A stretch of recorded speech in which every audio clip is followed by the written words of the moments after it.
Muito boa noite a você que está na companhia da Canção Nova. Nós chegamos para mais um Além da Notícia. Estou muito feliz, estou contente, agradecido pela sua presença aí agora, diretamente de casa ou de qualquer outro ambiente. O nosso programa sempre traz temas importantes para nós e hoje vai trazer para as mamães, para os papais, vai trazer para toda essa geração jovem que está por aí, para nós como um todo. Qual é a importância da gente se alimentar bem? Nós adultos, mas se pensarmos nas crianças, será que é mais importante ainda que as crianças se alimentem o melhor possível? O quanto é determinante a alimentação infantil, a alimentação na adolescência, o quanto é determinante a alimentação para todos nós, mas sobretudo para essa nova geração que está aqui, olha, os nossos pequeninos que a gente ama tanto. É o tema do nosso Além da Notícia da noite de hoje. Portanto, fique aí e, aliás, já pega agora esse programa, já vai replicando, mandando para outras pessoas que estão neste instante sintonizadas em qualquer outro lugar, mas você está aqui na Canção Nova. Manda para outras pessoas agora. E mais uma vez, obrigado pela sua companhia. Já quero saudar nossas convidadas da noite de hoje. Muito obrigado.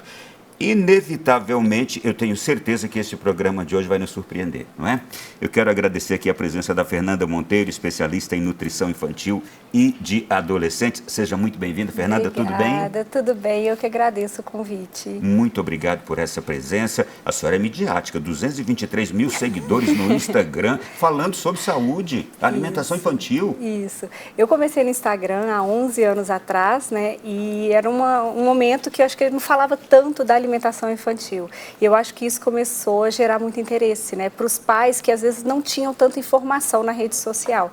E aí eu fui crescendo e eu fui vendo que o quanto a população precisava desse tipo de assunto. E assim, eu que faço meus posts, eu consigo hoje entender como eu posso chegar até a casa daquela família falando de uma maneira simples, objetiva, tentando entender o dia a dia e sendo vida real, né? Eu falo que a gente hoje tenta buscar o ideal, mas nem sempre é o real, né? Mas então vamos tentar encaixar isso na vida das famílias da melhor maneira possível. E a senhora escreveu lá no seu Insta, ajudo famílias a se alimentarem melhor. Isso. Eu gostei disso. 20 anos de profissão, é da Clínica Passos Pediatria, assim como também a doutora Bárbara Amorim, que está conosco, médica endocrinologista pediatra, com residência no Hospital HMIB de Brasília, Hospital de Base de Brasília, é médica assistente do Serviço de Endocrinologia Pediátrica do Hospital Regional de Taguatinga, aqui no Distrito Federal, e já atuou também no Hospital da Criança. Meu filho já fez tratamento no Hospital da Criança aqui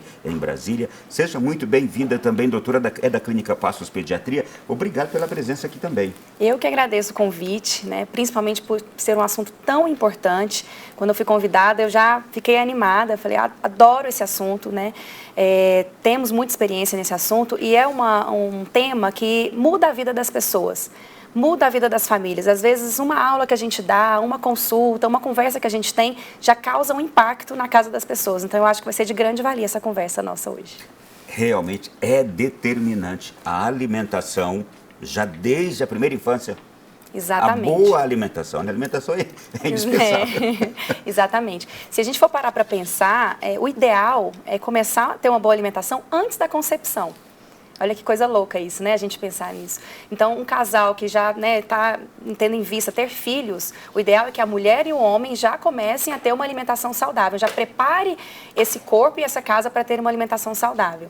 A gente costuma falar como se fosse um aquário, né? A gente quer colocar um peixinho, a gente compra um peixinho, a gente quer que ele viva ali, a gente vai cuidar dele, a gente vai colocar ele num aquário limpo, né, com água límpida, tudo certinho, ou um aquário sujo? Um aquário limpo, né, para que ele viva bem. Então, a gente precisa que o corpo dessa mulher esteja muito bem preparado para receber esse bebê.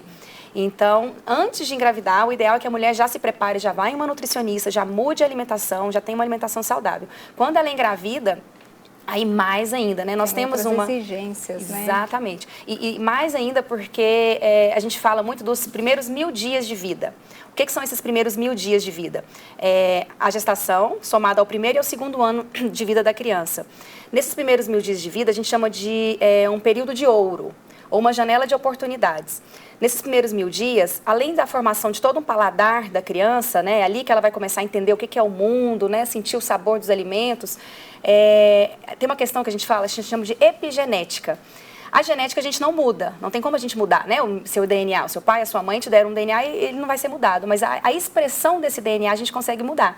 Então, se você recebe ali uma tendência a ter um diabetes, a depender do que você faz ao longo da sua vida, o que a sua mãe fez na gestação, vai mudar a expressão desse DNA. Então, olha que incrível a gente pensar que nesses primeiros 1000 dias de vida, e olha que atualmente a gente está falando até mais que isso, que até então eram 2 anos, agora estamos falando de até 5 anos. Né? Então, quem tem aí filho de 3 anos ainda está em tempo da gente atuar nesse período. A gente pode mudar, a gente pode fazer com que a criança tenha menos chance de ter diabetes, obesidade, hipertensão. E o mais incrível ainda é essa criança e os filhos dessa criança, porque a epigenética ela vai passando. Então, por exemplo, o que eu faço com o meu filho hoje vai impactar nos meus netos. Então, é muito incrível, por isso que é uma coisa que tem que ser conversada. Essa conversa é muito boa. Recentemente a gente estava celebrando o Dia Mundial do Diabetes, ou do combate ao diabetes, e falávamos exatamente sobre isso, como evitar, como impedir que ela chegue. A senhora já está nos falando que isso pode ser feito já nos primeiros dias de vida, a partir dos nossos primeiros dias de vida, e até mesmo a alimentação da mãe ainda, quando está gerando. Vamos para uma pausa agora no programa, é a reportagem que a gente preparou já para introduzir esse tema como um todo. Vai lá. Salgadinho, biscoito recheado, suco industrializado, doces embutidos, refrigerante, macarrão instantâneo, batata frita, sorvete. Quem nunca experimentou um desses quando era criança? Como são viciantes esses sabores e cheios de memórias afetivas, com lembranças de momentos em família, com amigos, na escola. Mas nem tudo são flores. O problema por trás deste cardápio vai muito além da balança. O que antes era sinônimo de alegria, em pouco tempo se torna um enorme risco. Cada vez mais cedo é possível encontrar crianças com doenças graves decorrentes de uma alimentação repleta de gordura, açúcar e conservantes. Este é um dos grandes desafios do Brasil do século XXI, a desnutrição. Mas existem caminhos para evitar ou reparar esse erro. Profissionais da saúde estão empenhados em divulgar alternativas e dicas para que as famílias priorizem comida de verdade e, assim, invistam em uma vida mais saudável e próspera para seus filhos.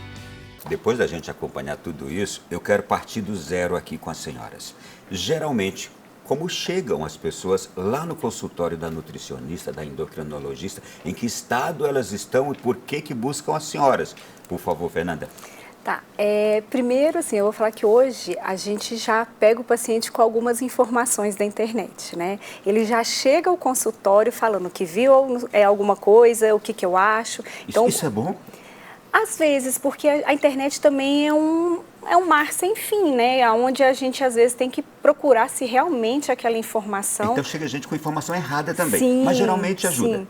Ajuda porque eu falo que é uma semente que está plantada. Então, assim, a gente tem que tomar muito cuidado. Por exemplo, eu vou dar um exemplo que é muito frequente, é o paciente, por exemplo, fazer retiradas de determinados alimentos, por exemplo, alimentos que contêm glúten, alimentos que contêm leite, a mãe retirar da criança sem ela ter nenhuma restrição. Né? Aí ela já fala, porque eu li porque faz mal, porque eu li que o leite é inflamatório. E não é bem por aí. Por que você leu? Qual foi essa informação? Então, eu falo que a gente tem são 2 caminhos, né? Então, a gente tem que averiguar realmente aquela orientação que ela leu e o profissional que ela confia, né, pode dar isso de uma maneira mais embasada, né, cientificamente, a gente mostrando nos 2 lados e ela fazer essa opção.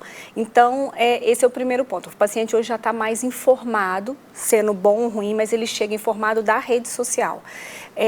E também chega, assim, pais e mães com essa questão de buscar praticidade. Crianças comendo muito ultraprocessados, crianças eu sempre falo isso para os pacientes, hoje eu pego pacientes que estão tendo doenças que antes a gente não via, a gente só via em adultos. Atenção, ultraprocessados, esse termo, já vou perguntar, tá? Uhum.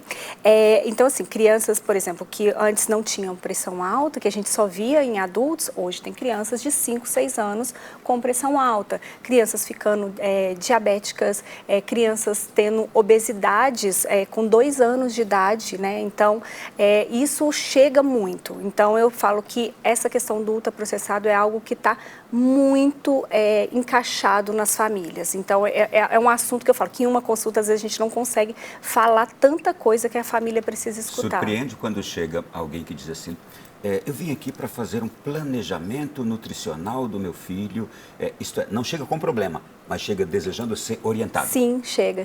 Porque aí vem aquela mãe, aquele pai que já tem uma informação que buscou fora do consultório. É em menor número esse, né? É em menor número. Chega mães... Seria o ideal. Seria o ideal, que aí a gente vai estruturar, a gente vai fazer uma reeducação, porque às vezes a criança come bem e a gente pensa assim, aí na hora que eu começo a fazer ali a anamnese, o recordatório, a rotina alimentar daquela criança, eu vejo que é uma criança que às vezes não tem uma quantidade de fibra adequada.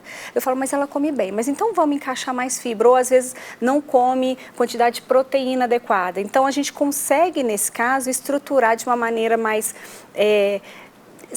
limpa a alimentação, né? Às vezes a criança às vezes não tem nem hábito de doce, por exemplo, e ela às vezes vai em algum aniversário, quer comer. Eu falo, não tem problema. E a mãe já culpa a criança de querer um doce.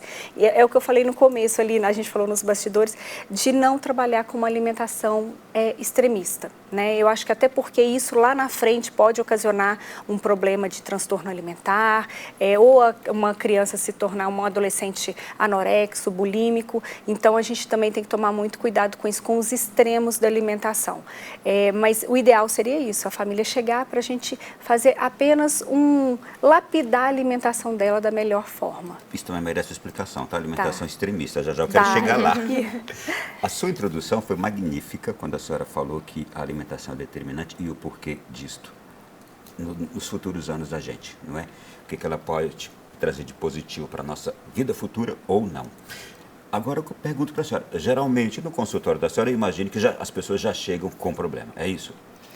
A grande maioria, principalmente obesidade, né? Obesidade tem sido uma doença muito prevalente. Nós temos mais de 6 milhões de crianças acima do peso aqui no Brasil, é um dado de 2021. Então, é uma doença muito prevalente. E o que é a melhor coisa que a gente pode fazer em relação à obesidade? É a prevenção. Porque a obesidade, depois que ela é instalada, claro que existem, né? Nós temos algumas ferramentas para combater a obesidade, mas depois de instalada é muito difícil a gente lidar com ela. Então, o melhor que a gente pode fazer é a prevenção da obesidade infantil. Então, eu tenho muitos pacientes que estão acima do peso, como a Fernanda falou, com diabetes, né? O diabetes tipo 2, que é o diabetes que vem, né? Claro que tem um componente hereditário, mas muito componente ambiental também, que é a obesidade, né? Erro alimentar. E esses pacientes muitas vezes estão com diabetes, estão com gordura no fígado, né? Que é a esteatose hepática. Então, eu tenho muitos pacientes que têm gordura no fígado, que é por conta desse excesso de ganho de peso. O fato da gente, eu e a Bárbara, a gente tem eu falo que é uma sintonia muito legal, porque os meus pacientes com os dela, né, geralmente, assim, eu sempre pergunto nas minhas consultas se o paciente, principalmente pacientes crianças maiores, já foi no endócrino, porque também tem a questão do crescimento, né, tem a questão da gente ver um todo da criança, da puberdade, que a gente está vendo hoje muito aflorada em crianças, né, menores. A Bárbara pode falar até melhor do que eu sobre isso. Então, a gente trabalha muito conjunto. Isso, o resultado, assim, eu vejo que é infinitamente melhor se um paciente buscar só uma ajuda com endócrino, ou só uma ajuda com um nutricionista. Esse trabalho multidisciplinar, ele traz muito resultado e um menor custo para a família, porque a gente consegue atingir mais rápido o ideal para aquela criança. Eu estou com dados aqui do Sistema Nacional de Vigilância Alimentar e Nutricional. Até meados do ano passado, esses dados aqui, mais de 340 mil crianças de 5 a 10 anos de idade foram diagnosticadas com obesidade. Isto não é um número absurdo, e se a gente for observar, e aqui apenas numa faixa de 5 a 10 anos, não é? Mas eu quero mais uma vez ainda enfatizar, as causas dessa obesidade é a alimentação, uma das principais, é essa alimentação não saudável. Sim. E tem também esse componente hoje de estilo de vida. Sim.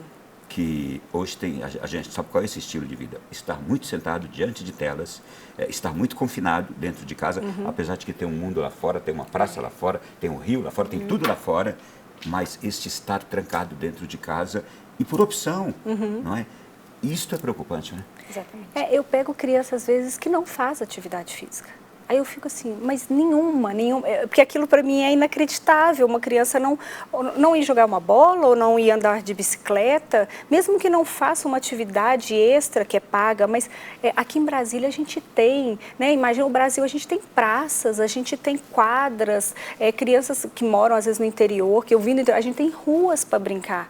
Então eu vejo que perdeu um pouco essa questão do estar fora. E a Sociedade Brasileira de Pediatria, ela fala muito, ela bate muito nessa questão do estar fora de casa, levar seu filho para fora, né?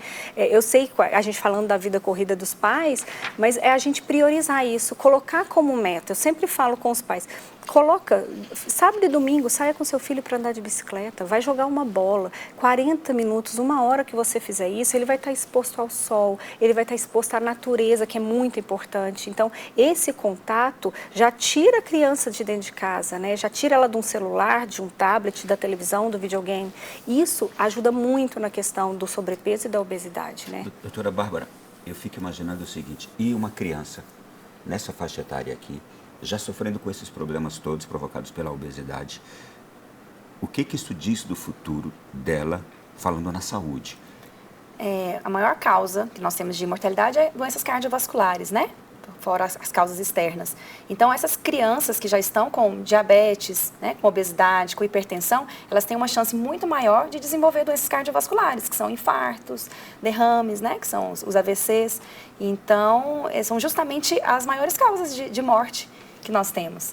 Então, temos que cuidar dessas crianças. Fora as outras questões psicológicas, né? Porque eu já recebo muitas crianças que muitas vezes estão sofrendo bullying na escola, que estão com baixa autoestima, né? Não se sentem bem, não estão servindo nas roupas, os colegas estão falando. E é uma coisa que eu converso com eles, assim, eu não me importo com o que os outros estão falando, né? Eu brinco com eles, olha, se alguém quiser falar alguma coisa de você, eles vão falar de qualquer forma. Mas a autoestima é muito importante, né? E o adolescente, ele se preocupa muito com isso. Então, temos essas duas questões, a saúde física e a saúde psicológica desses pacientes. E ainda, uma pessoa carregar a enfermidade desde a infância ao longo da vida, é uma vida sofrível. Com certeza. Não é? É uma vida de dores, de pesos, de cargas. É você carregar preocupação o tempo inteiro, não é? Quando tem um paciente que conseguiu perder peso, né, muitas vezes junto com a Fernanda, que realmente é uma parceria excelente, elas voltam com outra feição na consulta. Elas entram no consultório, a gente já vê que já estão mais arrumadas e já estão com uma carinha melhor. A família já fala, doutora, mudou, doutora. Assim, e eu falo assim, olha, eu nem pesei ainda. Né? Às vezes chega na minha consulta e fala, olha, está fazendo isso, a gente põe umas metas, né, por escrito, coloca lá na geladeira, e aí, está cumprindo isso? Sim, isso aqui é mais ou menos, estamos melhorando. Eu falei, olha, eu nem pesei ainda, mas só de ver que essas metas já estão sendo cumpridas, é isso que eu queria. Sabe, assim, essa mudança da cabecinha, porque isso vai durar o resto da vida. O peso, às vezes sobe, né, às vezes cai. Tudo bem, lógico que a gente vai pesar, a gente vai colocar na curva, mas mudar a cabecinha, o hábito daquela família, é a nossa maior preocupação, é o nosso maior objetivo. E realmente eles voltam mais felizes, já vai no shopping, compra uma roupinha, a roupinha já serve. Parece uma besteira, mas não é. A saúde psicológica é extremamente importante. Então, esse é o nosso objetivo, né? É mudar a cabeça, para eles realmente pensarem de uma forma mais saudável. Eu sempre pergunto para os pacientes, assim, todas as consultas, eu faço essa reflexão, eu falo assim, o que você vai fazer na sua vida até você ficar bem velhinho? Aí eles ficam pensando, aí eu falo assim, olha, você vai tomar banho, você vai escovar dente, você vai daqui uns tempos pagar conta até você ficar velhinho e você vai comer.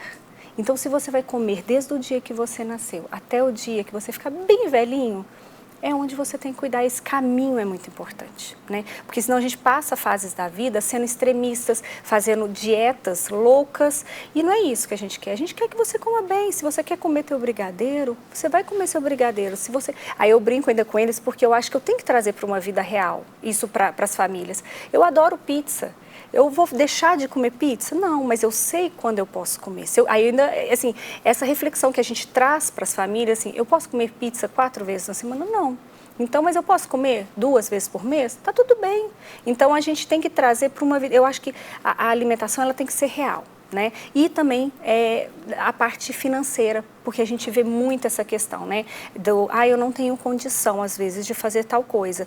E eu falo, gente, o simples funciona. É uma frase que eu gosto. O simples funciona. O arroz com feijão funciona, o legume funciona, o pãozinho francês não é vilão, ele funciona. Você tem que saber o que você coloca dentro dele para ele funcionar. Então, são alternativas que a gente tem que trazer para as famílias. É só seguir as regras. É só seguir as regras. Eu vou fazer uma confissão antes de sair para o intervalo aqui, viu? Eu estive numa endocrinologista e aí eu cheguei lá, ela disse, o senhor está pré.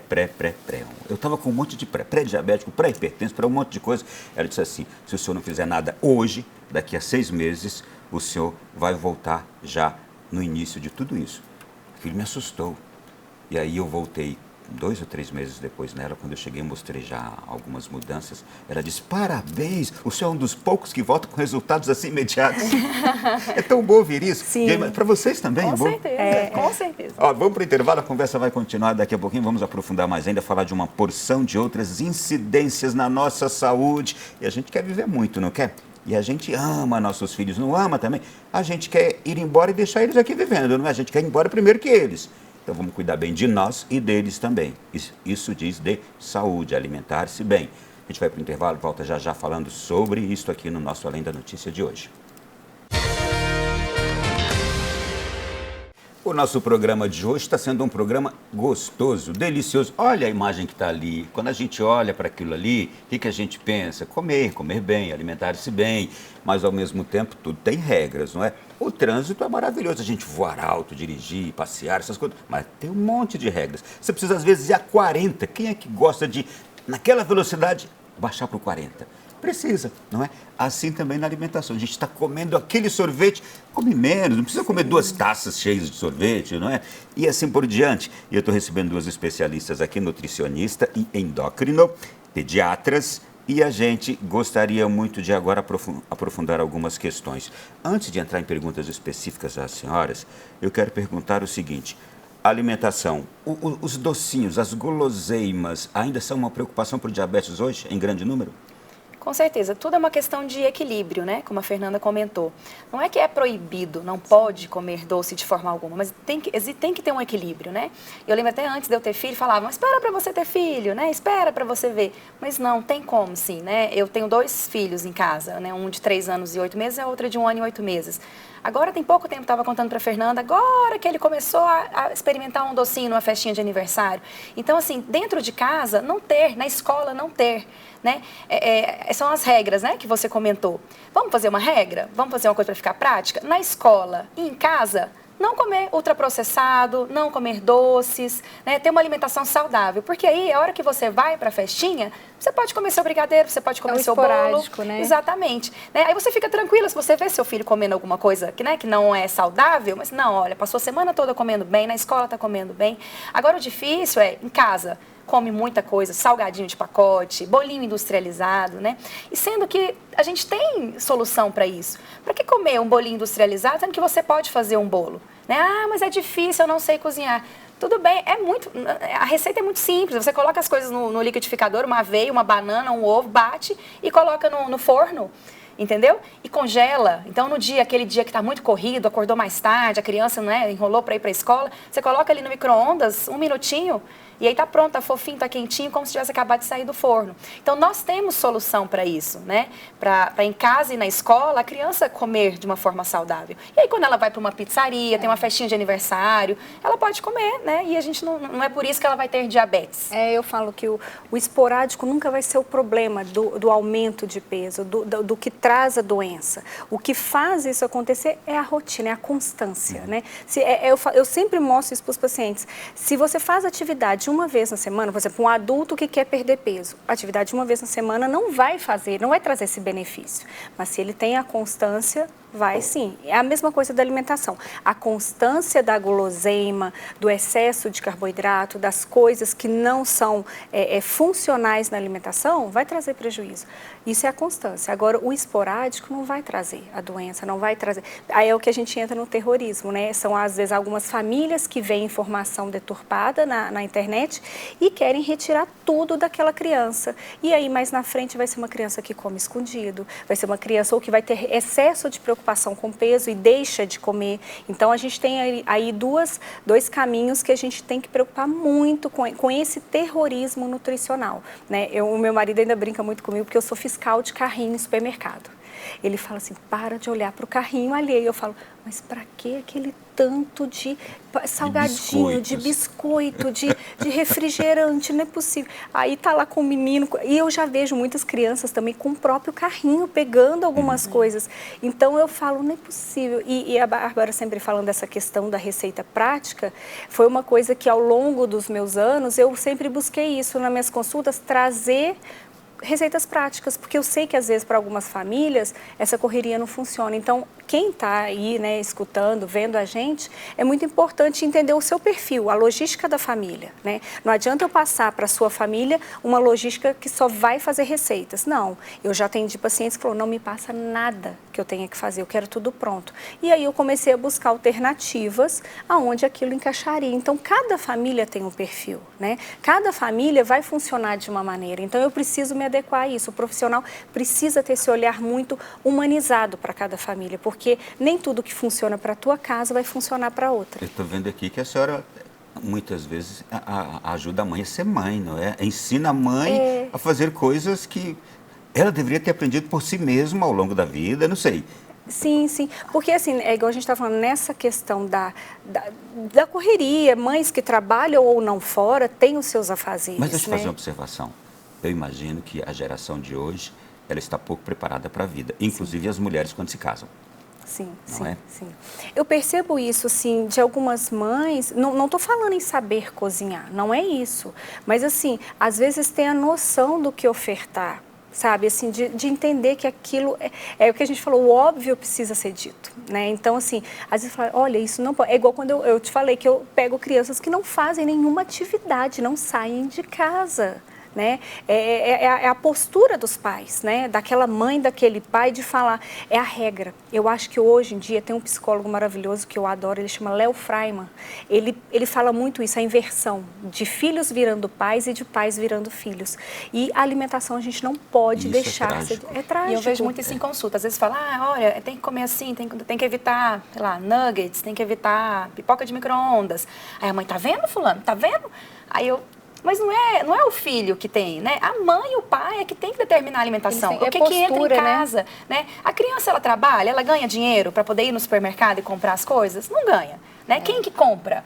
Então, o que eu falo para a mãe? Mãe, olha que você olha para o carrinho do supermercado. Você tem que olhar e falar assim, é isso que eu quero que meu filho coma? É isso? É esse nuggets aqui que a gente sabe que não faz bem? Né? É esse pacotinho, essa bolacha recheada? Porque se você está comprando, ele vai comer, né? Os alimentos ultraprocessados, eles são hiperpalatáveis. Então, o que é isso? Eles são produzidos para a criança ter muito prazer e para viciar e querer mais. Então, não é por um acaso, olha só, gente, mas ela prefere a bolacha recheada do que a maçã, né? Não é por um acaso, isso é feito de propósito, né? Então, a indústria de alimentos, elas fazem isso, eles colocam ali, né, sabores que fazem com que a criança queira aquilo. Na hora que ela vai comer uma fruta, aquilo não tem graça. Já não é mais interessante, né? E a fruta, ela varia, né? Você come uma maçã, tem hora que ela tá mais docinha, outra maçã tá menos, né? A criança, como ela começa a comer esse ultraprocessado, é sempre igualzinha, né? Não vai mudar uma bolacha num dia, aí daqui a um mês a bolacha vai estar diferente. Então, ela quer essa previsibilidade, né? Então, na hora que ela come uma fruta que não tem aquele sabor, não tem aquela textura que agrada ela não vai querer. Então, esse é o risco, né? A bolacha recheada não é só aquela hora que vai fazer mal para ela, vai fazer mal em todo esse processamento, né, de paladar que ela tem, né? E até outras coisas, né, em relação à obesidade. Vocês sabem que eu estou aqui em crise, tá? Ouvindo vocês duas. No primeiro momento eu pensei, eu fui um terrorista nutricional, porque lá em casa, por causa da preocupação com os dentes dos meus filhos, não tinha pirulito, não tinha chiclete, não tinha balinha, não tinha chocolate, essas coisas. Não tinha para os meus filhos pequenos, não tinha. Mais tarde, eles nem sentiram falta. Não tinha. E aí depois eu fiquei pensando agora, mas é porque eu ia no supermercado e não comprava essas coisas. Eu chegava nas lanchonetes e não comprava essas coisas. Evitamos aqueles refrigerantes, especialmente o mais pretinho. De vez em quando a gente sem vergonha, cai de novo e fica ali com uma certa incidência, mas tira de novo, não é?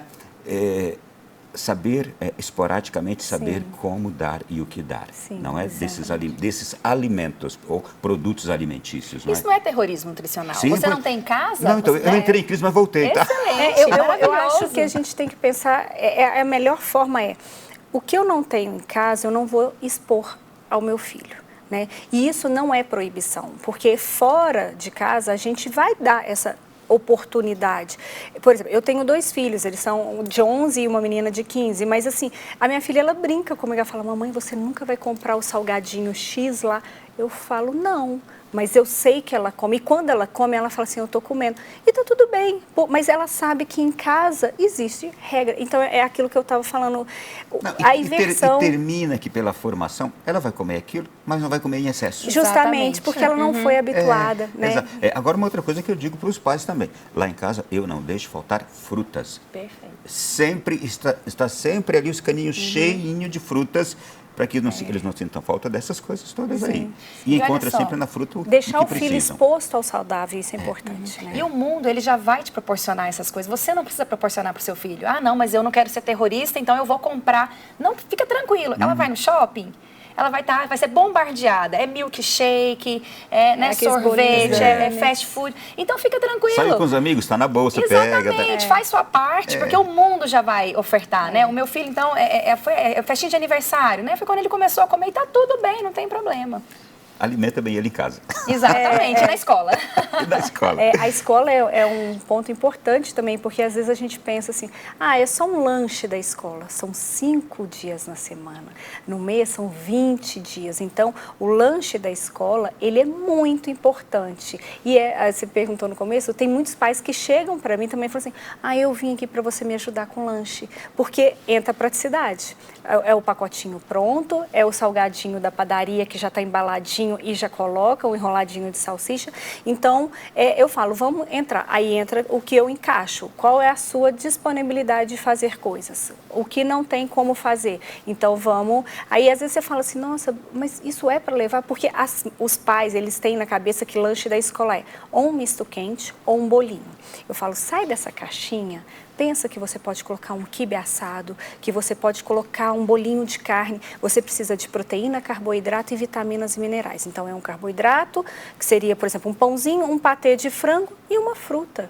Não é um almoço, não é uma, o lanche da manhã, ele tem que compor mais ou menos 7% da alimentação do dia. E crianças que estudam à tarde compõem geralmente 13, 15%.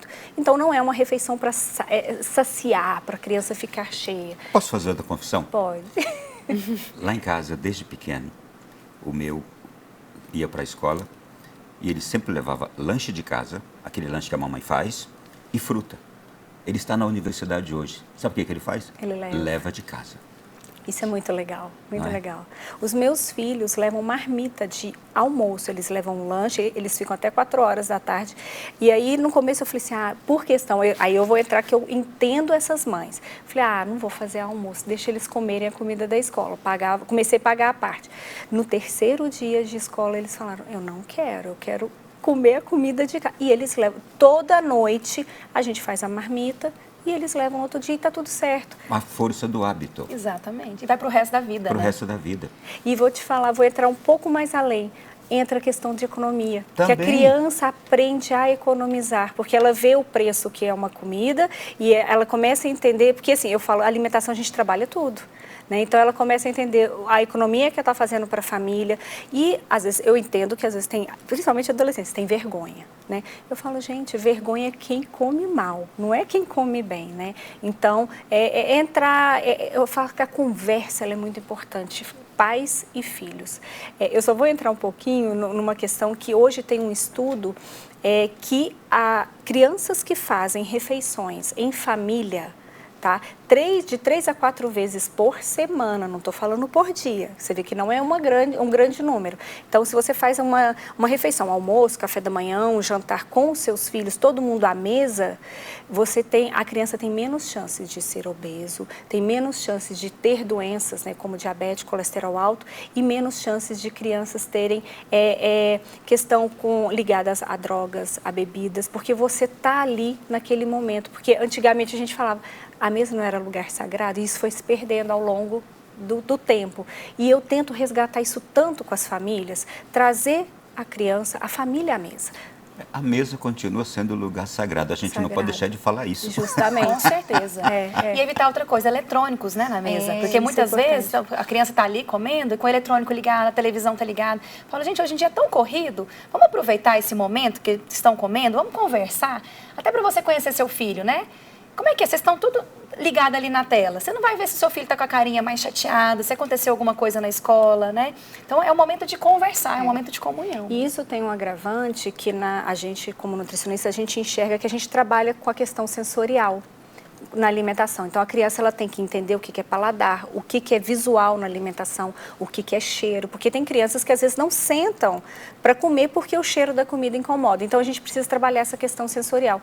E quando a criança come com tela, é um agravante porque ela não processa todo o mecanismo da alimentação, porque ela está vendo um desenho e ela está comendo automático. Naquilo, ela não processa qual sabor que a cenoura tem, ela não processa se a cenoura ela é crocante ou se ela está cozida. Então, o processo da alimentação não envolve só o nutriente, ela envolve o comportamento, dela entender textura, dela entender sabor, dela entender cheiro, se a carne tem um cheiro mais forte do que, por exemplo, um arroz. Então, o processo sensorial é muito importante na alimentação. Outra coisa importantíssima, a saciedade, a sensação da saciedade. Quando a criança, ou adolescente, ou adulto está assistindo alguma coisa, ela deixa de perceber a sensação de saciedade. Olha isso. Né? E a obesidade vem. Por quê? Você come, né? O seu corpo já está falando, já estou saciado, mas como você está prestando atenção em outra coisa, ela começa a perder essa noção e come mais do que deveria. Olha, esse programa de hoje, isto que a gente está falando neste instante, ele pode romper enormemente uma cadeia fortíssima, porque hoje praticamente... não sei se eu exageraria dizer que quase que 100% das pessoas que sentam à mesa, a televisão está ligada. Sim. Né? Lamentavelmente. E o que a senhora está nos dizendo agora, que a senhora também já nos disse, é esse sentar e não ter um eletrônico e não ter uma TV ligada, alguma coisa ali, que traz tudo isso. Sabe o que está me recordando? Eu fiquei envergonhado, mas eu fiquei admirado da atitude de um restaurante italiano que eu cheguei. Entrei, aí fomos lá para a parte de baixo e chegando lá, eu vi a placa. Aqui não temos Wi-Fi. Aproveitem para conversar entre vocês. Isso. Exatamente. Eu reparo muito isso em restaurante quando eu vou. O quanto de crianças estão no restaurante com tela, né? E assim, a família perde a oportunidade de estar com seu filho conversando. Eu brinco, eu tenho 4 canetas dentro da minha bolsa. Quando eu vou para restaurante, a gente fica brincando. Eu sou mineira, a gente chamava de adedonha, né? A gente chama de stop. A gente pede papel no restaurante e brinca. Não tem celular. E é aquilo, eu vou voltar. Precisa existir regra. Sem regra, nada funciona. Você tem regra no trabalho, você tem regra na escola, você tem regra no trânsito, como você falou. E a gente tem que ter regra com a alimentação. Senão não vai funcionar, vai virar realmente uma bagunça. Então, os pais precisam ter mais responsabilidades naquilo que eles querem para os filhos. E ter voz ativa, né? Serem mais diretos e, é assim que funciona. Não é ser um ditador, mas precisa existir regra. Senão não vai funcionar, não vai. E o pai e a mãe é que põem as regras, tá bem? Justamente. Com jeito, mas põem. Vamos avançar aqui neste assunto, porque a conversa vai se alastrando, a gente vai mergulhando em vivências e tudo isso é importantíssimo, porque diz também da temática toda do programa e tem outros assuntos aqui que eu não quero deixar de trazê-los. Colesterol alto, especialmente na infância e na adolescência. Uma revisão de estudos desenvolvida por pesquisadores da Escola de Enfermagem da Universidade de Minas Gerais constatou que, segundo parâmetros da Sociedade Brasileira de Cardiologia, mais de 1/4 das crianças e adolescentes brasileiros, isto é, 27,4%, tem colesterol alto e 19,2%, 1 em cada 5, portanto, alteração no LDL, também conhecido como colesterol ruim. Doutora Bárbara, isto aqui é sintoma de quê? Exatamente. Temos visto muito em consultório, né, crianças e adolescentes com o colesterol alto, né, vamos dizer assim. E vamos bater na mesma tecla, alimentação e atividade física, tá? Vai parecer repetitivo, mas é por isso que esse tema é tão importante, porque esse tema vai para obesidade, vai para diabetes, vai para colesterol, vai para infarto, vai para derrame, né? Então, assim, tudo que a gente for falar aqui, a gente vai voltar para alimentação e atividade física. Bom, né? Que bom. Sim. É como se fosse uma medicação. Se eu pudesse falar assim, olha, eu vou passar uma medicação para você, para os seus filhos, que vai, né, vai evitar deles terem diabetes, vai evitar deles terem colesterol alto, vai evitar deles, né, terem um infarto, um derrame precocemente. Ah, qual que é? Oh, mas, né, caro. Não, eu pago o preço que for, eu trabalho para isso. Né? Quando a gente fala de medicação, o pai fala, não, mas eu trabalho para isso, saúde eu não economizo, não. Tá certo, então. Então, olha, uma alimentação saudável, vai lá, uma consulta com a nutricionista, para ela fazer um plano alimentar, tá? E atividade física. Final de semana, por exemplo. O que vocês fazem no final de semana? Ah, nada, tô cansado. Né, não pode nem falar a marca, né, do programa, mas é televisão, né? iFood, né? Pedir comida fora. Então, vamos parar com isso, o que a Fernanda falou? Vamos fazer atividade física fora? Então, o colesterol, a gente bate nessa mesma tecla. Claro que tem um componente familiar, sim, existe, principalmente o LDL. Tá? O triglicerídeo, a gente brinca que é o dedo duro. O triglicerídeo, quando a gente faz atividade física, quando a gente melhora a alimentação, ele cai, ele responde melhor. Tá? Então, nós temos a parte genética, sem dúvida, mas a parte, né, de atividade física e alimentação, ela com certeza influencia muito. Eu fiquei imaginando aqui a senhora passando uma receita, escrevendo tudo isso e apresenta para o pai ou para daquela criança, quando ele lê, uai, mas fruta, verdura, final de semana, 2 horas no parque. Eu fiquei imaginando isso. E eu faço isso, tá? Eu escrevo, são as metas que as crianças colocam na geladeira e elas assinam.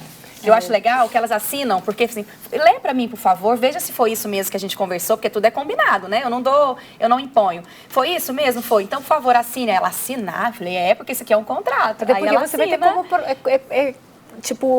provar que ela concordou. Na próxima Exatamente. Consulta, Tá, gente, vamos seguir. Hipertensão.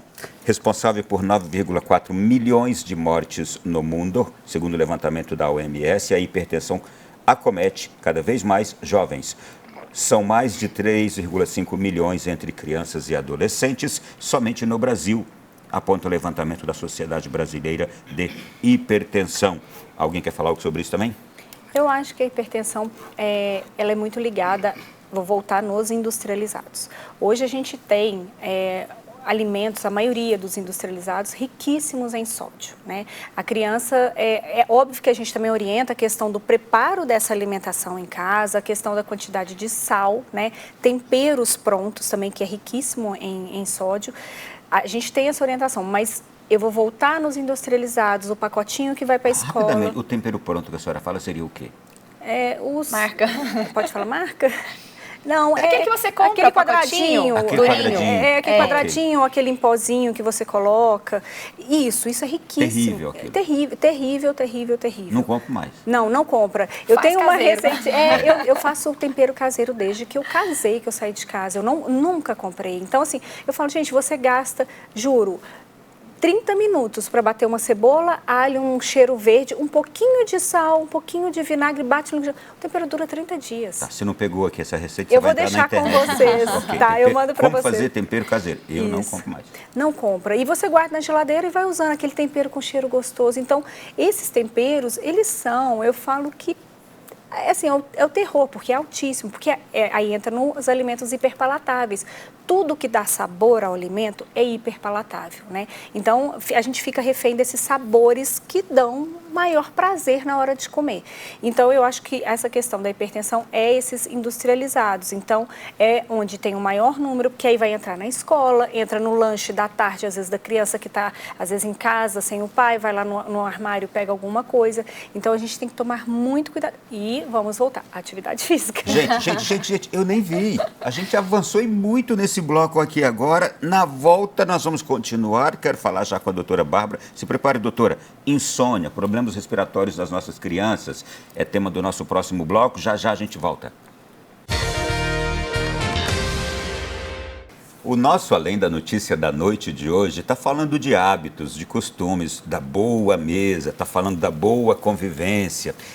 E está despertando em nós o desejo de viver mais, de viver melhor, de cuidar melhor daquelas pessoas que a gente ama e de nós mesmos. Interessante, a gente falando aqui da alimentação infantil para adolescentes, a gente está falando também até para nós mesmos, Sim. não é?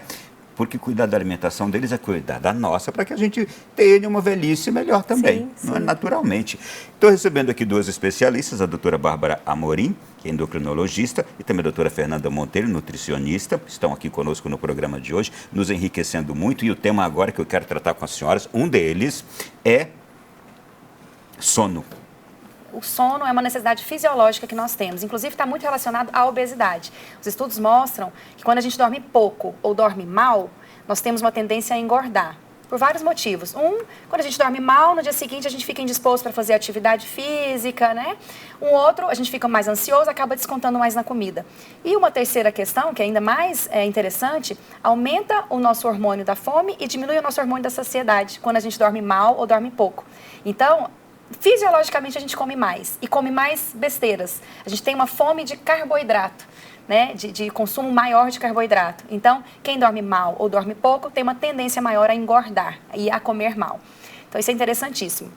Então, o sono ele é essencial. Para criança e adolescente, então, nem se fala, né?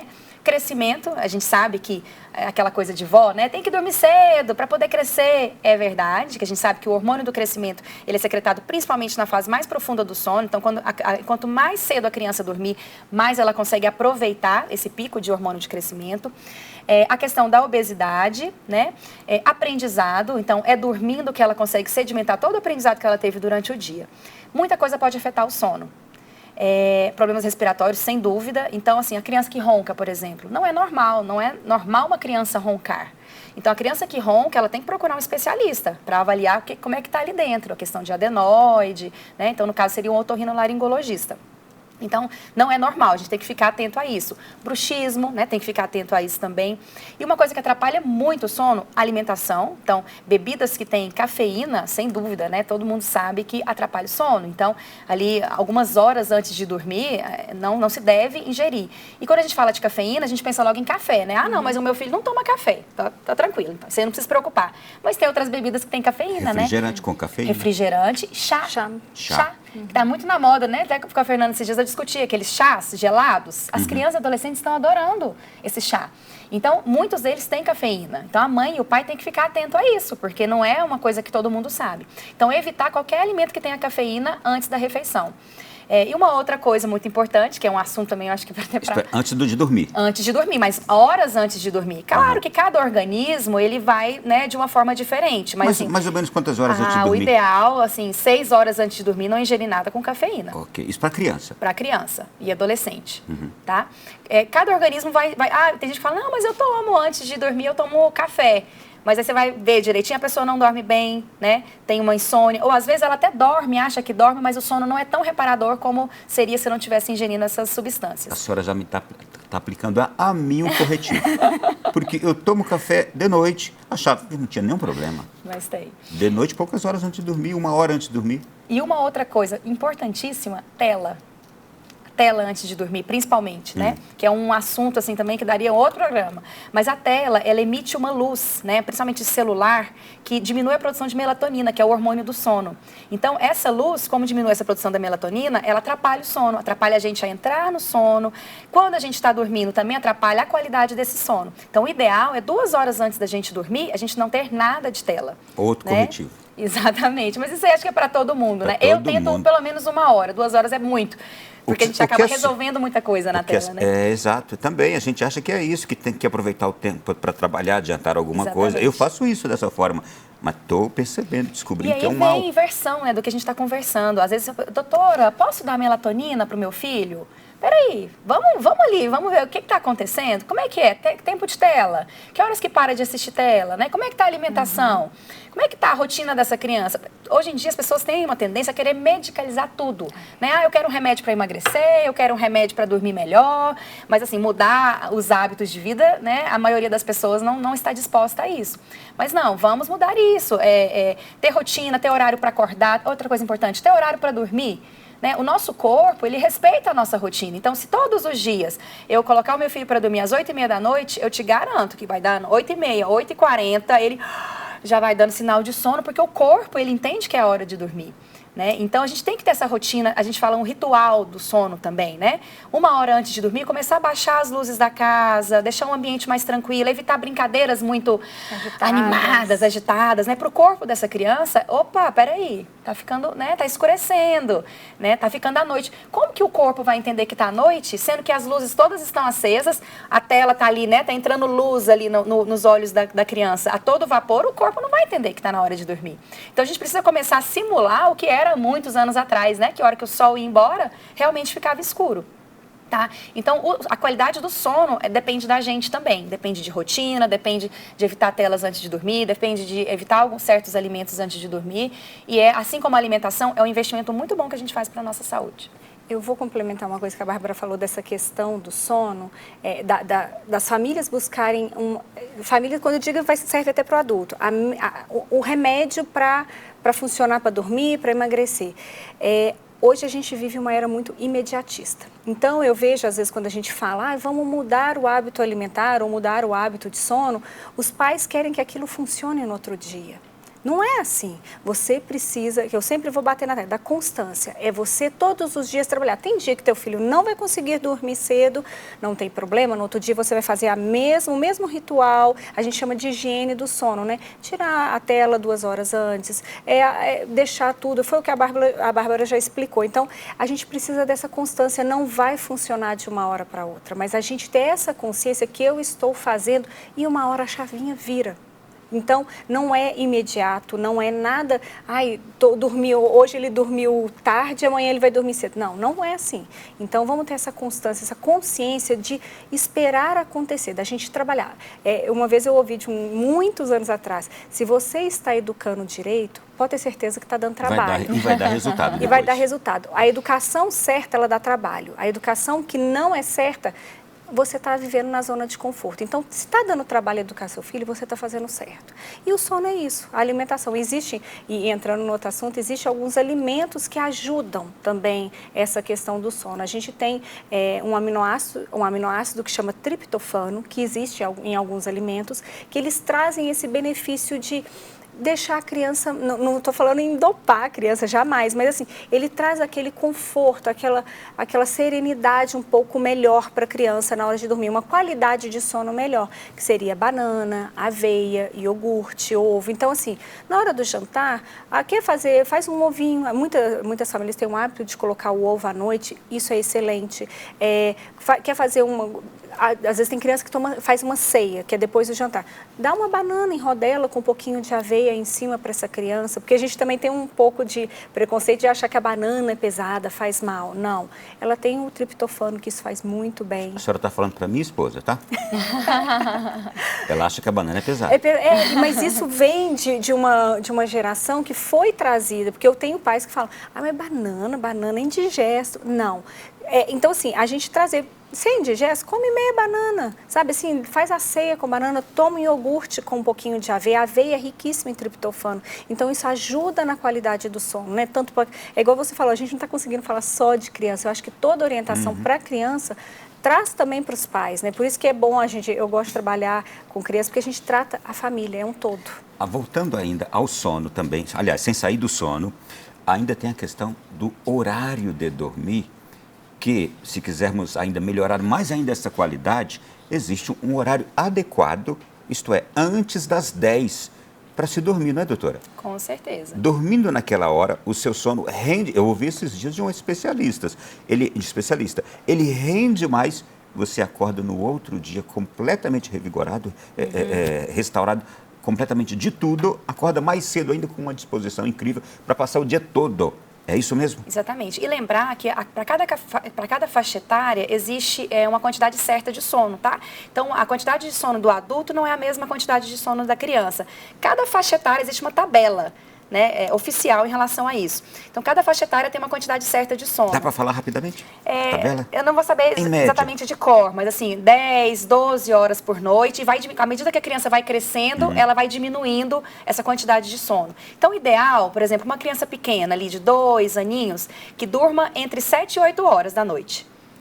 Tá? Porque aí, para ela conseguir, no dia seguinte, ela vai acordar, normalmente eles acordam, né, lá pelas 6, 7 horas da manhã, para eles terem uma quantidade adequada de sono. E para eles pegarem também um pico de melatonina, que a hora quando eles dormem no momento certo, que é o que esse especialista falou, consegue pegar esse pico de melatonina, e aí o sono realmente ele é mais reparador. Fantástico, fantástico. Tem ainda uma outra questão que a gente nem tocou nela aqui, que a senhora tem um esposo que é especialista. Tela e problemas de visão. E nas crianças, quanto isto é hoje também um drama. quantas crianças hoje precisando já usar óculos por causa das telas e que incide também no problema do sono, né? Eu falo que as telas hoje é uma preocupação não só na questão da alimentação, né? Como eu falei do meu marido. Ele chega em casa às vezes falando, criança de 3 Ele é oftalmo, anos, né? ele é oftalmo. Então, assim, de 3 anos já com uma miopia avançada, né? É aquela criança que às vezes fica 5, 6 horas num tablet. Então, é um assunto que a gente precisa falar muito, muito. A questão das telas na alimentação, na questão da visão, na questão de aprendizado. É um contexto gigante. Então, não é proibir, mas é a gente se educar, até nós, né, adultos, se educar nessa questão, né? Porque e isso está vindo de uma maneira muito desenfreada, eu acho. E a gente está perdendo o controle das telas, né? E Sim. o prejuízo está vindo para os nossos filhos. Por que hoje tantos problemas com o leite, com o glúten? A gente começou o programa falando que tem gente que está até achando que já tem um problema e já evita o leite. Né? Mas por que tantos problemas? Por que a gente está se deparando com isso? É uma questão até polêmica, vamos dizer assim. Então, assim, tem alguns profissionais que recomendam de uma forma geral tirarem o glúten, tirarem o leite. O que a gente sabe hoje cientificamente? Olha que é uma coisa que eu sempre busco também. Quando eu estou participando de congressos, quando eu estou participando de cursos, eu também pergunto, né? Às vezes com gastropediatras, né? E aí, e a questão do leite? Mas é uma coisa que as pessoas têm dito e é o que hoje a ciência nos mostra. Quem não tem intolerância, né, quem não tem, por exemplo, a doença celíaca, não tem por que parar de consumir o glúten. Quem não tem uma alergia à proteína do leite de vaca, quem não tem uma intolerância à lactose, não tem para que excluir o leite da dieta. Mas eu reforço, é uma questão polêmica, né? Porque sempre vai ter algum estudo que fala que o leite é inflamatório, mas hoje a ciência, quando você vai buscar, né, dados científicos, não existe por que você restringir isso da dieta das crianças. E aí eu acho que entra também naquilo que eu falei da questão da rede social, que traz a informação e a família acolhe aquilo e faz, né? E assim, até pra gente profissional é complicado, porque quando você fala, igual eu falei do pão francês, a mãe fala, mas pode comer pão de sal? Eu falo, pode. O importante é você saber o que coloca dentro do pão de sal, né? Então, assim, você misturar um carboidrato que, vamos dizer, é de uma farinha refinada, de farinha branca, que realmente não é tão nutritivo, você coloca um ovinho mexido, que é uma proteína boa, de altíssimo valor biológico, um queijo que tem uma proteína legal. Então, você saber fazer essas combinações é importante. Então, é um assunto muito polêmico, o glúten e o leite, mas eu sempre me baseio na ciência e oriento para aquela criança que não precisa de restrição, até porque o cálcio é via leite e derivados. Então, na infância, a gente vê essa importância do consumo de leite e derivados. A gente falou agora há pouco aqui de alimentos que melhoram o processo de aprendizagem, concentração, memória. Que alimentos são esses?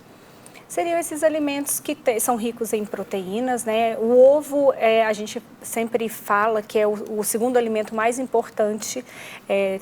O primeiro seria o leite materno. São alimentos que têm uma proteína boa, né? O ovo tem um nutriente que chama colina, né?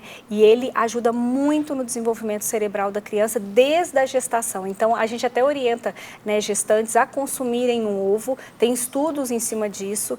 E aí, assim, eu falo ovo, fibras, né, para ajudar na memória, diminuição do açúcar, criança que, igual lanche de escola, levou alimento rico em açúcar, o açúcar ele é estimulante. É aquela criança que não vai ficar centrada na hora da escola. Então, diminuir lanches ricos em açúcar tem esse problema seríssimo, que a mãe fala, às vezes está indo mal.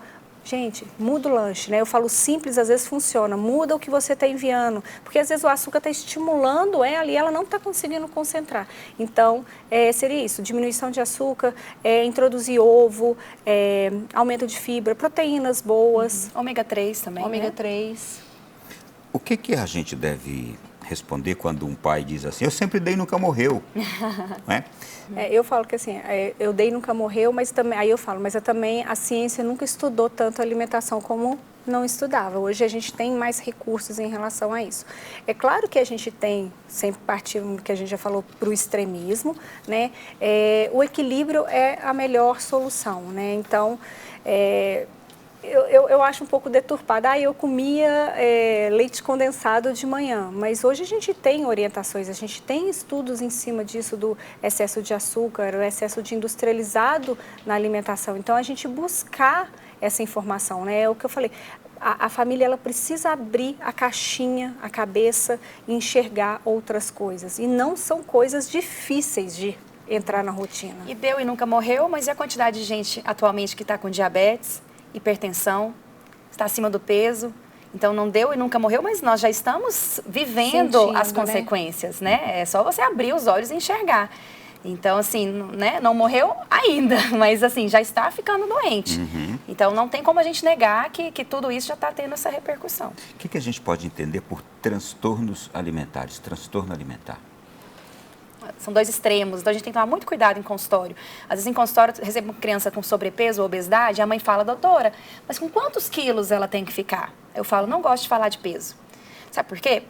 Primeira coisa, a criança está crescendo. Então, o peso não é igual a gente, que tem um peso ideal. Vai variar, porque ela está crescendo. E segundo, eu falei, olha, eu não quero essa questão de subir na balança da farmácia, subir na balança da casa, porque a criança ela não tem maturidade para isso. Então, a hora que ela subir na balança e ver que o peso está aumentando, corre grandes riscos dela parar de comer, né, para atingir aquele objetivo. E a gente não quer isso. Então, nós temos que tomar muito cuidado com esse outro extremo, que é a anorexia.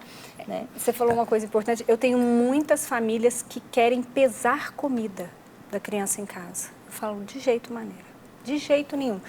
Criança não pesa comida. Ela quer que ela coma 100 gramas de carne, tanto de arroz, não pesa. Isso traz uma ansiedade para a criança, porque ela vai entender que toda comida tem um pezinho. Eu já entendi. Isso aqui entra no extremismo, né? Sim, sim. Muito bem. Já a gente vai voltar. Qual foi o nome do termo que a senhora usou? Qual foi o termo que a senhora usou aqui? Extremismo? Alimentação extrema. É o extremismo alimentar, né? O terrorismo alimentar. Terrorismo alimentar. Tá bem. Gente, nós vamos para o intervalo. Na volta eu quero falar sobre questões endócrinas também. Papel dos hormônios no organismo das crianças, dos adolescentes. É um intervalo bem rápido e a gente já volta. Já voltamos e o tema do programa de hoje diz de alimentação adequada, determinante para a boa saúde de um adulto, mas que deve começar já na infância. E talvez não, e já também na gravidez a mamãe já deve começar a pensar nisto e se alimentar pensando no bebê que está dentro dela. Vamos lá, seguindo aqui no nosso programa, obrigado pelas nossas convidadas que estão conosco aqui. Eu tenho alguns temas últimos para a gente falar neste último bloco de hoje também. Deixa eu entrar em algumas questões endócrinas aqui também. O sistema endócrino é composto por um grupo de glândulas e órgãos que regulam e controlam várias funções do organismo por meio da produção e secreção de hormônios. Doenças endócrinas dizem respeito a um excesso de secreção de hormônio ou sua deficiência. Já se tem hoje incidências de problemas assim na infância? Com certeza, sem dúvida. O sistema endócrino, ele é muito lindo, né? Ele é muito maravilhoso. Ele coordena todo o funcionamento do nosso organismo. Então, a endocrinologia, né, no meu caso, a endocrinologia pediátrica, ela aborda todo esse sistema. Então, nós temos pacientes que têm hipotiroidismo, hipertiroidismo. Nós temos pacientes que têm, de alguma forma, deficiência na produção de insulina, que é o diabetes tipo 1. Né, ou a resistência à insulina, que é o diabetes tipo 2. Então, assim, nós temos diversos hormônios e várias alterações. A questão da produção de hormônio do crescimento, né, deficiência de produção do hormônio de crescimento, que são crianças que não crescem adequadamente, excesso da produção de hormônio de crescimento. Então, com certeza, nós temos muitos casos relacionados a isso. De que forma, doutora, a boa alimentação pode evitar ou pode até melhorar, no caso de pessoas com essas doenças autoimunes? Então, assim, doenças autoimunes, né? A parte autoimune, né? Essas questões autoimunes, elas ainda são um pouco obscuras para nós. Né? Mas, de forma geral, assim, por exemplo, o diabetes tipo 1, nós estamos vendo que está tendo um aumento de crianças com diabetes tipo 1. O diabetes tipo 1 é aquela doença que a criança deixa de produzir insulina, então nesse caso, independe de peso, independe de alimentação. Então, diabetes tipo 1, muitas vezes a gente tem um paciente que tem, aí fala, nossa, mas tão pequenininho, tão novo, já tem diabetes? A minha avó tem diabetes. Mas, na verdade, normalmente esse diabetes da avó é o diabetes tipo 2, né? Nossa, comeu muito doce, por isso está com diabetes? Mas não, o diabetes tipo 1 1, ele não está relacionado à ingesta de doces ou à falta de atividade física. É uma doença autoimune.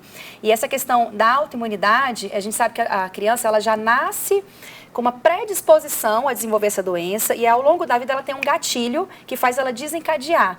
Esse gatilho pode ser alguma infecção, às vezes a criança fica gripada, né, tem alguma infecção de urina e acaba, né, desencadeando essa doença, ou até às vezes um estresse, alguma coisa emocional, não que a doença seja emocional, mas o gatilho pode ser emocional. Então ela desencadeia esse diabetes tipo 1. Então, é muito importante a gente saber essas diferenças, né? Porque o conhecimento é tudo. Então, às vezes, quando você vê uma criança magrinha, né, ou muito nova e tem diabetes, lembrar que não tem a ver com a questão da alimentação ou da atividade física. Doutora, e ao desencadear essa diabetes em uma criança, ela tem cura ou só tratamento? O diabetes tipo 1, infelizmente, ainda não tem cura, né? Existem vários estudos tentando, né, transplante de pâncreas, mas ainda não obtiveram sucesso. E o que nós temos hoje é a insulina. Então, graças a Deus, nós temos a insulina. Não é a cura, porque é preciso injetar essa insulina, mas é a forma, né, desse paciente viver e viver bem. Graças a Deus, a tecnologia tem avançado muito. Então, nós temos bomba de insulina, para a criança não precisar ficar sempre recebendo, né, 4, 5 vezes ao dia essa injeçãozinha. Algumas usam bomba de insulina que injetam a insulina no decorrer do dia. Nós temos sensores de glicose, ao invés de ficar furando o dedinho, fazendo aquela pontinha de dedo, várias vezes ao dia, tirando o sanguinho, nós temos sensor de glicose, que é só escanear. Então, assim, graças a Deus, a tecnologia tem avançado muito em relação a isso. Então, eu sou muito otimista, né? E quem sabe ali nos nossos pacientes que ainda têm 5 anos, 10 anos, tem muitos anos pela frente, ainda vão presenciar muita novidade aí. Questões endócrinas ainda rapidamente aqui. Como lidar com a puberdade precoce ou atrasada e por que ela acontece? Então, a puberdade precoce é muito comum e tem sido cada vez mais comum. E os motivos são diversos. Então, por exemplo... Rapidamente, só explicando o que é puberdade. Pode ter gente que não saiba, né? Com certeza. Puberdade precoce é quando começa a produção de hormônios, tanto na menina quanto no menino, antes da hora. Então, por exemplo, na menina, como é que eu vou pensar que minha filha está ali com 6 aninhos, quando é que eu vou pensar que pode ser que ela tenha puberdade precoce? Aparecimento de mama. Então, você começa a ver uma menina antes dos 8 anos, com aparecimento de mama, às vezes dor, né, no local da mama, que já é um indicativo de que está aparecendo alguma coisa, aí eu já preciso me preocupar, porque antes dos 8 anos, o normal não é a menina ter mama. No menino é mais difícil. O menino, como é que a gente sabe que ele está iniciando a puberdade? Aumento do volume testicular. Então, mama é mais fácil, porque a mama está ali mais visível, às vezes até na roupinha a gente consegue perceber. Já os meninos não, né? Muitas vezes nem a mãe ali com o menino com 8 anos de idade, por exemplo, a mãe não tem esse costume, né? De ver, né? Ou até de avaliar essa questão. Então, na menina, antes dos 8 anos de idade e nos meninos antes dos 9 anos de idade. É isso que a gente considera a puberdade precoce, esse desenvolvimento antes do tempo. E são várias coisas que podem causar, né? A gente sabe que a alimentação, quando a menina principalmente está acima do peso, ela tem uma tendência a desenvolver a puberdade antes da hora. Então, entra aí o nosso tema, né, chave aqui do programa, que é a alimentação. Outra coisa muito importante são os disruptores endócrinos. O que são disruptores endócrinos? São substâncias que, de alguma forma, alteram o funcionamento hormonal nosso. Então, está presente em de várias formas. Por exemplo, cosméticos, esmaltes, maquiagens. Então, o ideal é que crianças e adolescentes muito jovens não usem esse tipo de produto. Shampoo, condicionador, né? Não tem como não usar, mas optar por produtos mais naturais, né? Ou infantis ou mais naturais. E até os infantis a gente tem que tomar cuidado, porque mesmo estando lá para crianças, a gente tem que olhar se não tem parabeno, fitalato, petrolato. Então, são algumas substâncias que são nocivas e podem alterar o funcionamento hormonal e levar à puberdade precoce. Meu Deus! Que tarefa, não é? A senhora quer acrescentar algo na questão alimentar? Eu ia falar que essa questão da puberdade, como ela falou, a obesidade tem uma influência muito importante. Então, assim, a gente sempre, a Bárbara me encaminha pacientes que ela está vendo que já está nesse início aí de uma puberdade precoce, a gente fazer um trabalho, às vezes, geralmente são crianças com sobrepeso e obesidade, a gente fazer um acompanhamento nutricional para a gente abaixar o IMC, abaixar esse peso para a gente tentar retardar essa puberdade precoce. precoce. E tem outra coisa que também são com as meninas, a menstruação. Meninas menstruando muito cedo e a alimentação também, por conta de sobrepeso e obesidade, tem influenciado as crianças aí de 8 anos menstruando, né? Então, mas por quê? Vamos investigar hábitos de vida, alimentação. Então, a gente tentar, porque é o que eu falei, o nutricionista ele não vai preocupar só com o nutriente. Ele tem que preocupar também com a questão comportamental que essa criança vive, né? Como que ela se alimenta, em quais condições, a questão do sono, que tem uma influência grande. Então, a gente precisa ver um todo. É um contexto que o nutricionista hoje precisa trabalhar, porque a gente tinha essa ideia de só pensar em nutrientes. Hoje eu não consigo pensar só em nutrientes. Eu preciso pensar nesse comportamento da criança em relação à alimentação. Então, a menstruação e a puberdade precoce têm uma ligação direta, né, nisso, e a gente precisa prevenir sobrepeso e obesidade. E a prevenção é o caminho mais certeiro que tem, ao invés da gente tratar depois. Mais uma pergunta aqui neste campo. Aliás, perguntas diversas nesse último bloco agora, tá, gente? Olhando para o tempo. Como identificar os primeiros sinais da deficiência de nutrientes na infância, Fernanda? Então, a gente tem algumas questões, que é assim, às vezes aquela criança, quando eu pergunto sempre, faz atividade? Ai, não faço, tenho preguiça, não gosto. A gente já vê ali uma apatia, uma questão de falta de vontade. Isso já, para mim, não é uma questão, às vezes, só comportamental, que ela quer ficar no celular ou quer ficar em casa vendo TV. Eu penso na falta de ânimo que essa criança está tendo. Tem a questão também, às vezes, da criança ter uma velocidade de crescimento baixa. Quando, por exemplo, a Bárbara me encaminha, eu vejo lá, vigilância de crescimento em...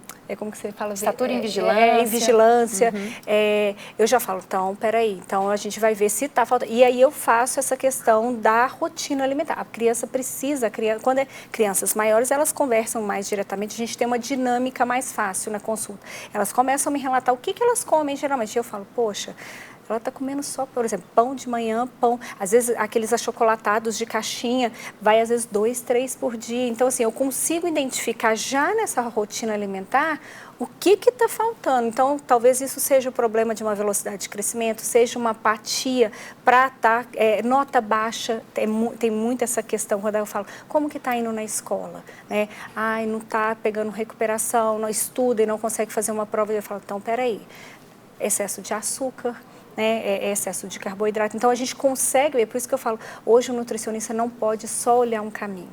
Né? Eu tenho que ver como que a criança está aí na escola, como que é a velocidade de crescimento que o endócrino me caminhou. Então, a gente consegue identificar com perguntas na hora da consulta essa questão. E tem algumas deficiências que às vezes a gente não vai ver agora, que a gente vai lá na frente que vai colher. Então, por exemplo, cálcio. O cálcio, muitas vezes você não percebe. A criança ou adolescente não tem, né? A deficiência não é tão grave a ponto de ter algum sintoma. Mas é na infância e na adolescência que a gente faz a reserva de massa óssea, para a gente evitar de ter osteoporose lá na frente. Lá quando já estiver adulto ou, né, ali na fase né, idosa. Então, agora que a gente faz a prevenção da osteoporose. É o banco de reserva. Né? Então, olha que interessante, né? Essa consulta vai prevenir uma osteoporose daqui a muitos anos. Então, isso é extremamente importante. Repita, por favor, isso, doutora. E quais são esses nutrientes que a gente hoje nem percebe que a gente tem necessidade, mas que serão úteis a vida inteira para o nosso bem-estar? Então, o cálcio está presente principalmente em leite e derivados. Temos outros alimentos que têm também o cálcio, com certeza. Mas é no leite e no derivado que a gente tem a maior absorção.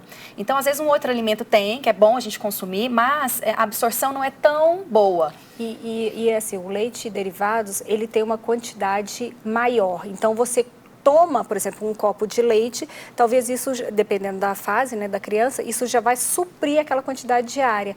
Por exemplo, couve, espinafre, brócolis, alimentos verdes escuros são ricos em cálcio, mas a criança teria que comer uma grande quantidade para atingir aquilo. Então, assim, a gente não está falando só de leite, tem vários alimentos que têm cálcio. Iogurte. Mas tem alguns alimentos que você consegue uma eficácia em menor quantidade. Né? Então, isso é mais fácil para ingerir durante o dia. Eu estou me lembrando aqui que os povos mongóis de antigamente, eles eram muito robustos, muito fortes, grandões, e a alimentação deles era riquíssima em leite, e um tipo de carne branca que eles comiam lá, mas o leite era indispensável para isso, né? E agora eu estou entendendo também. A gente falando dessa questão de deficiência, uma coisa que eu vejo hoje também, que a gente tem que tomar muito cuidado, é o excesso de suplementação. Né? Então, assim, tem crianças que às vezes não comem bem, tem a questão da seletividade alimentar, e aí a família acaba se apoiando em suplementos. E você acaba não ensinando a criança a comer, né? Esses dias para trás, eu peguei um paciente de 5 anos que foi indicado a fazer suplementação de vitamina C. E ele está com uma hipervitaminose. Então, assim, eu falo, gente, você chupar uma laranja por dia, você já consegue atingir a quantidade de vitamina C. Então, a família ter essa orientação é muito importante, porque às vezes a família se usa essa bengala, está suplementado, está tudo bem. E não é bem por aí. Então, é um cuidado que eu tenho muito. Eu recebo muita ligação da secretária, às vezes ela fala assim, de pacientes que perguntam, ela faz suplementação? Eu falo, quando indicado, sim.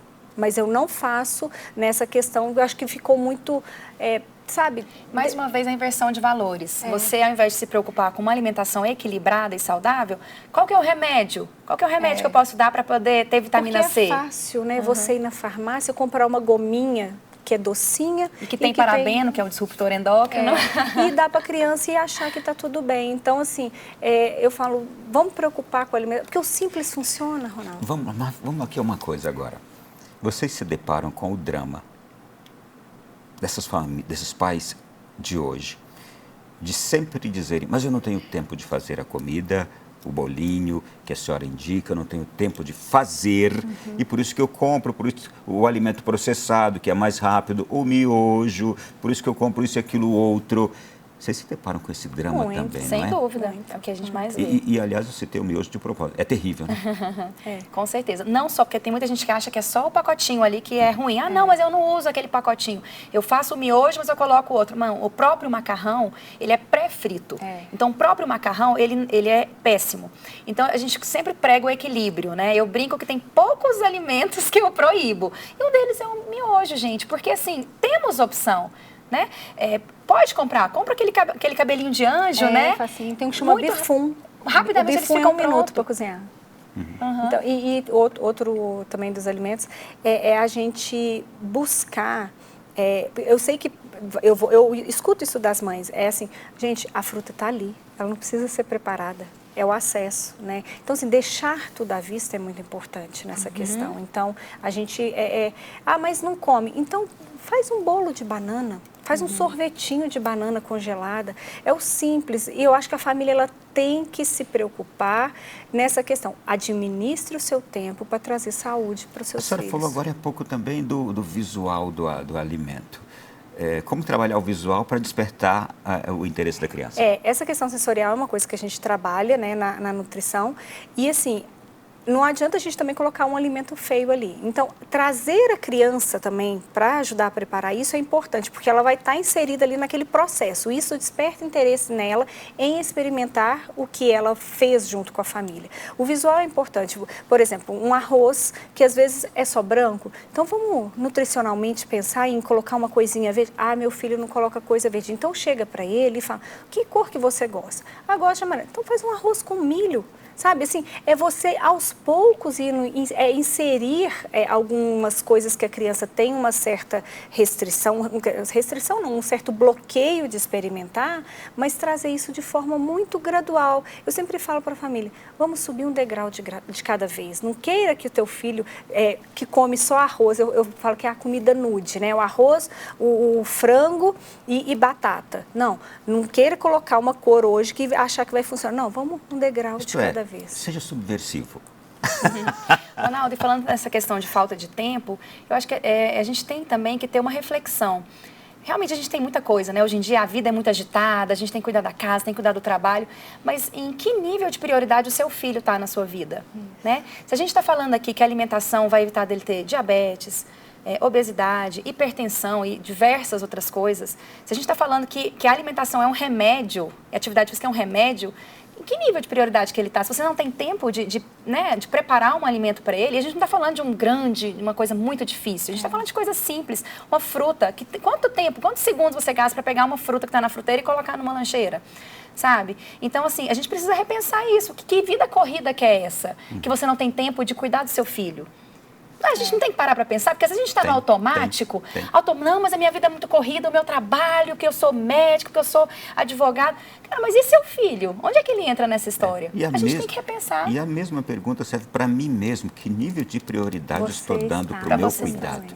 A senhora está terminando aqui de forma excelente, com uma reflexão importantíssima, um questionamento que deve ficar para todos nós. Que nível de prioridade tem o meu filho? O que estou fazendo por ele de melhor? Se eu amo tanto, se eu quero o melhor para ele, se eu quero o bem dele, quero que ele viva muito, saudável, me dê muitas alegrias, o que eu estou fazendo agora? Administrar o tempo, eu falo. A administração de tempo é importante. Gente, o programa acabou, a notícia não é boa. Passou muito rápido. Quando o assunto é gostoso, né, a gente gosta de falar, Obrigado. passa rápido. Olha, enquanto a gente estava conversando, as redes sociais das senhoras estavam aparecendo e eu peço, procure as redes sociais, tem vídeos maravilhosos que eu vi ali. Eu vi um da senhora ensinando as crianças a comer, fazia um quadradinho lá num papel desses aqui. Não mostra a comida toda de uma vez, divide em vários vídeos interessantíssimos, dicas interessantíssimas. Né? Entre nas redes sociais delas, verifique lá, veja tudo direitinho e não deixe de observar tudo que aqui foi dito neste programa de hoje. Fiquei contente. Muito obrigada pelo convite, nós também. Obrigada. Doutora Bárbara, bom trabalho para a senhora. Deus lhe abençoe muito. Amém. Muito obrigada. Fernanda, igualmente. Obrigada. Bom, e você de casa, obrigado também pela sua sintonia. Olha, pega o programa de agora, manda para todo mundo que você conhece. Mande para todas as pessoas que você conhece. Serve para os adultos também, não é? Mas, sobretudo, para quem tem criança em casa, não é? Mande para todo mundo. Grande abraço a todos, até semana que vem, se Deus quiser, em mais um Além da Notícia.